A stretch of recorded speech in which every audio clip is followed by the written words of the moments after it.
disons qu'ici, il ne s'agit pas d'une bavure. Quand on utilise des grenades offensives avec du TNT, on utilise une arme.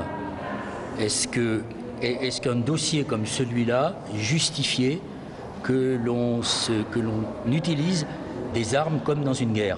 Ce n'est pas une guerre, c'est une opposition à un projet qui, de plus, est qualifié de dispendieux, de dépassé et de surdimensionné par 2 experts indépendants. Ça veut dire quoi? Ça veut dire qu'il y a eu des ordres qui ont été donnés aux gendarmes, aux forces? Eh bien, la question qu'il faut maintenant se poser, c'est la raison pour laquelle nous demandons une commission d'enquête parlementaire sur ce qui s'est passé sur le terrain depuis le 1er septembre.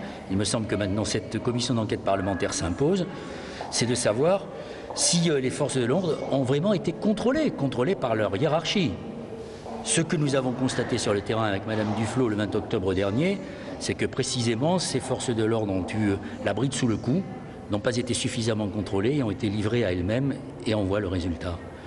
Mais je pense que personne ne peut se réjouir de la nouvelle que nous venons d'apprendre de la part du procureur de la République. Je pense que dans un grand pays comme le nôtre, c'est une forme de régression terrible que d'en être arrivé à se dire qu'on peut utiliser des armes contre des opposants dans une république, et c'est encore plus accablant, encore plus indigne, encore plus insupportable quand cela vient d'un gouvernement de gauche. Je me sens très mal dans cette majorité depuis ce que je viens d'apprendre. Vous demandez des démissions? Je n'ai pas à demander des démissions, je demande des explications. Et j'ai dit que nous sommes confrontés à une affaire d'État.